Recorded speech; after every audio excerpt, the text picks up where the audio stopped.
Right when we thought Candace Owens caught a break, because she finally provided some receipts, which I was ecstatic about. I took the L, ladies and gentlemen. I took the L. I said I was wrong.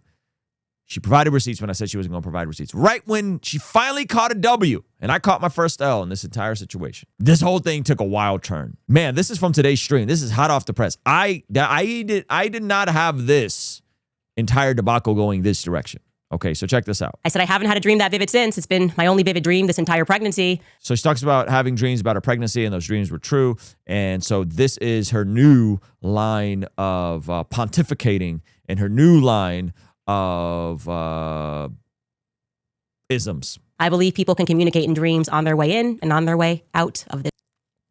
She believes people can communicate through dreams on their way in and on their way out. Okay, so her proof of this, she don't know, but she know. All right, now check this out. This world. I similarly, like I just said, had a vivid dream this weekend, and Charlie came to me and he told me that he was betrayed. And so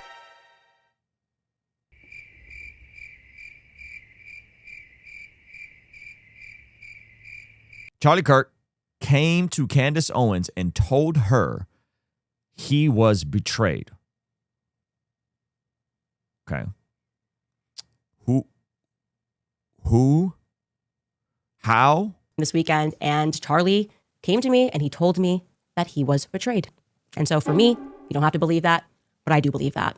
And it was the immediate sense I got actually. And I don't know who exactly it is that betrayed him, but I also felt in the dream that it is soon going to be revealed, that it's actually inevitable that it is going to be revealed, that there is nothing and no one that is going to stop the truth from coming out, and it is going to have international consequences.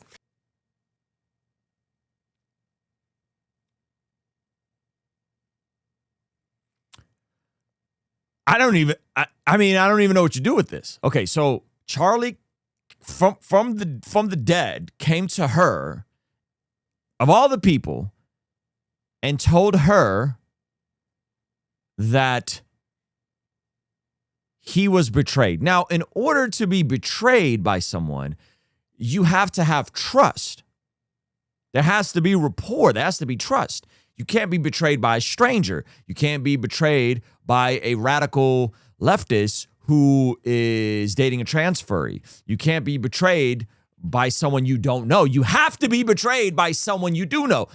You don't know, but you know. If you know, then you know. Right when she caught a W.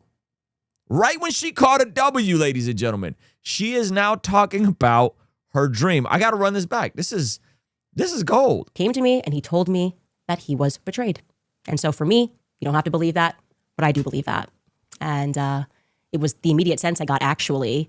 And I don't know who exactly it is that betrayed him, but I also felt in the dream that it is soon going to be revealed, that it's actually inevitable that it is going to be revealed, that there is nothing and no one that is going to stop the truth from coming out, and it is going to have international consequences. Okay, so this is what I'm saying. When you say one, he was betrayed, he had to have been betrayed by someone he knew and had the chance to betray him. Two, international consequences. What are the two things she is insinuating? With those two things, it had to have been someone in his inner circle. You don't get betrayed by a stranger, and of international consequences. That this is an international, multinational plot. No, we're gonna mock. We're gonna mock. Okay, we went over why we mock. When false prophets are making false statements, we mock. And I'm not saying she's a false prophet, but goodness gracious, this is a lot of false statements. So no, we are absolutely going to mock. Now, why are we going to mock? Well, because in 1 Kings 18:27, we see Elijah mock the false prophets of Baal. We say it right here, when they all had a showdown at Mount Carmel, of which God was going to send down fire from heaven.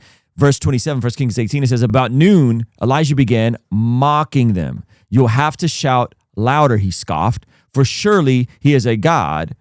So he's talking about Baal. And he says, perhaps he is daydreaming or relieving himself. Okay.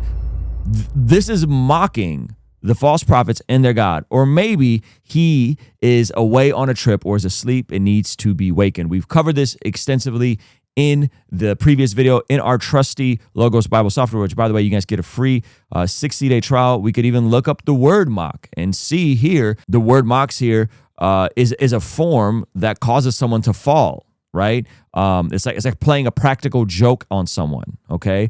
It even is connected to like deception in the sense that it's a practical joke. So we see this here, and it's used multiple times in the New Testament. So those of you guys are like, why are you mocking?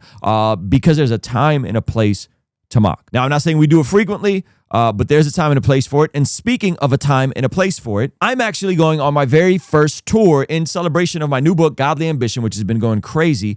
And we are going to some cities that you guys are familiar with. March 21st, Houston, Texas. March 22nd, Dallas, Texas. April 10th, Chicago, Illinois. Pittsburgh, Pennsylvania on the 12th of April. Arlington, Virginia, April 25th. That's the DC area. Of course, New York, April 26th. Los Angeles, May 9th. Clearwater, Florida, May 15th. And Atlanta, Georgia, May 16th. The link is pinned below for you to sign up for the waiting list. We're going to have a night where there's worship. I'm going to be doing some music. I'm going to be doing a talk from the Godly Ambition book. And we're going to be doing a live podcast Q&A at every single show. So hit the link below and join the waiting list for the city that's closest to you so you can get access to tickets before anyone else. So again, a broken clock is right twice a day. So she got it right on the text messages. Thankfully, she caught a W. Now she is talking about the dead. Charlie Kirk from the dead came to Candace Owens and told her that he was betrayed, and it's going to come out. He didn't tell her who betrayed him, but that he was betrayed and is going to have international consequences. Again, what is she insinuating? What is she insinuating? Take that to the bank. Quote me on that. She, just like she's willing to risk her professional career on the fact that Bridget McCrone is a man. All right. Women tend to have a stronger intuition about people, I would say. I think it was the writer, producer, Conrad Flynn, that recently went on to Tucker Carlson's show, and he discussed that phenomenon in the context of the persecution of Christ. He was talking about Pontius Pilate's wife warning him not to persecute Jesus.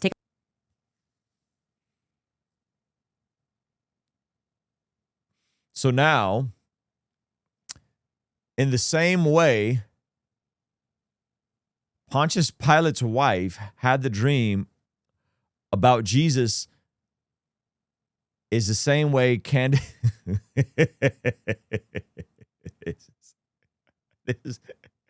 What do you guys do with this?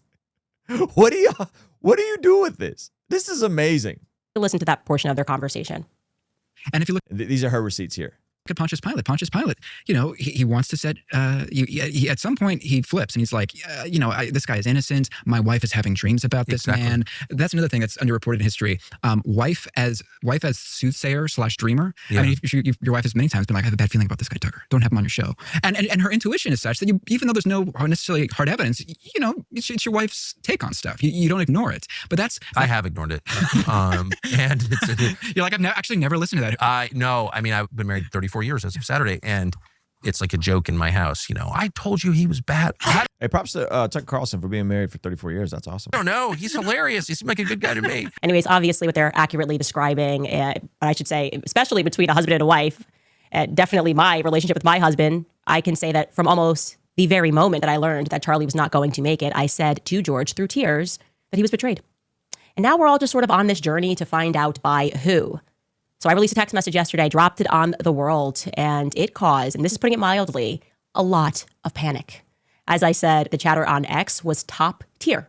Emphasis on the tier, because there were a lot of them being shed by everyone who was discounting me. She's this, she's that, she's lying. No. You did lie. We showed that you lied. We repeatedly showed that you lied. You lied about Kanye. You lied about Bridget McCrone. You lied about the lawsuit against Bridget McCrone. You lied about multiple things. You lied about the Benjamin Netanyahu letter. You've repeatedly lied. You got this one right. I'm gonna give you your flowers. You got this one right. I'm proud of you, Candace. Charlie never changed his mind. He was committed to Israel to the day he died. In fact, he almost died for Israel. That was the vibe they were putting down, and I was getting angrier and angrier and angrier. But self-control always pays off. There were moments on X where people were, after this text message was revealed, almost like bargaining. I want to hear more about this dream. She's so proud of herself, Coop. She is so proud of herself. Oh, this is great. This is theater. Yeah, so I don't know. What do you guys think? Those of you guys that are like, see, what conclusion do you then come to? Candace has dreams about people that are coming into this world and people that are coming out of this world. And because she has these dreams, she has this sort of special power. She's like Stranger Things. It's like Stranger Things. Like she gets these womanly intuitions. And because she gets these dreams, she will get little downloads from people like babies that are coming here and then people that are going there. And they come and talk to her in the dreams. And this is going to be international, and it confirms what she's known in her gut, that Charlie was betrayed. Okay, Charlie was betrayed. Yeah, I don't know. I think you guys got to sort that one out.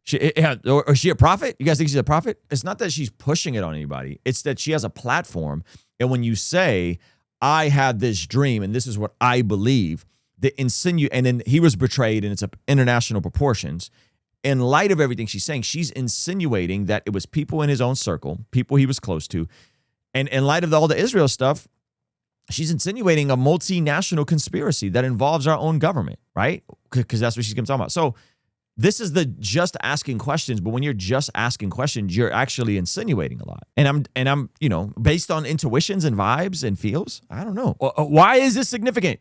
Intuition, vibes, and feels is because we see when it's about intuition, vibes, and feels, some sus practices can sneak in here. In Deuteronomy 18, which the children of Israel, which God's people have always been forbidden from practicing weird stuff and paganistic stuff. You see 18, verse 9 says, when you enter the land the Lord your God has given you, do not learn to imitate the detestable ways of the nations there. Let no one be found among you who sacrifices their son or daughter in the fire, who practices divination or sorcery. Now, obviously, this is stuff that the pagans are doing, but then there's also more soft stuff that can sneak in to what certain Christians practice. Here it says, who practice divination, right? And then we see that in 1 Samuel, which we're about to go to, or sorcery, interprets omens, engages in witchcraft, or casts spells, or who is a medium or a spiritist, or who consults the dead.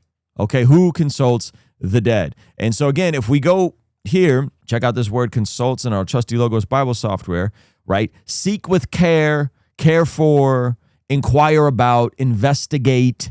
Anyone that's dabbling with dead folks is sus, okay? Now, I'm not saying that Candace is outright practicing it, but it sure does sound eerily to what we see here, her talking to dead people that are, quote unquote, on the other side. In 2 Corinthians 5:8, it says, we are confident, I say, and would prefer not to be away from the body and at home with the Lord. So this verse is saying that when a follower of Jesus is away from the body, they're home with the Lord. Now, I know some Catholics may disagree because they believe in purgatory, so on and so forth, but I think this is fairly straightforward that when a follower of Jesus is away from the body, they're home with the Lord. But we see this exhibited in 1 Samuel 28 when Saul calls on someone to dabble with the dead. The king here is going through a hard time, and in 1 Samuel 26, verse 7, it says, Saul then said to his attendants, find me a woman who is a medium so I may go and acquire of her.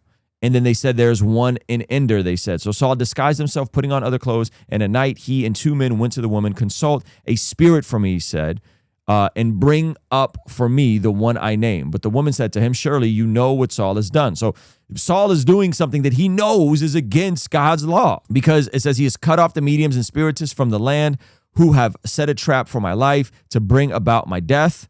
Okay, so Saul swore to her by the Lord, as surely as so. We see this with the story of Saul, and Saul then calls on the spirit of Samuel, who's dead. And then when Samuel finally talks to Saul, in verse 15, it says, why have you disturbed me by bringing me up? I am in great distress, Saul said. Samuel said, why do you consult me? Now that the Lord has departed from you and became your enemy, the Lord has done what he predicted through me.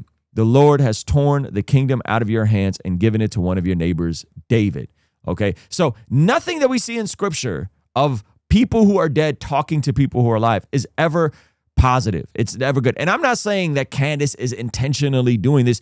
At the end of the day, her situation is different in that she is saying that Charlie showed up to her, okay? And Charlie said this to her, according to her. She doesn't know, but she knows, she know, okay? She don't know, but she know.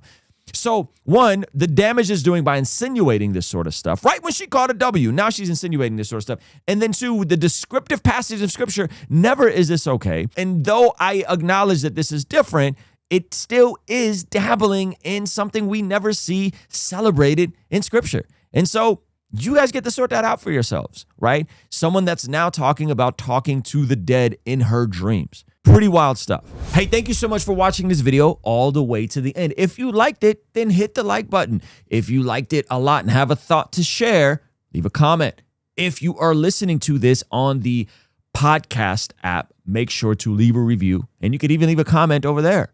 And if you want to watch another video that is recommended just for you, hit this video over here. Let me know if they nailed it. Also, you can partner with us monthly, which helps us out a lot in our monthly community, get access to early drops and all that kind of good stuff over here. All right, I'll see you over there. Peace.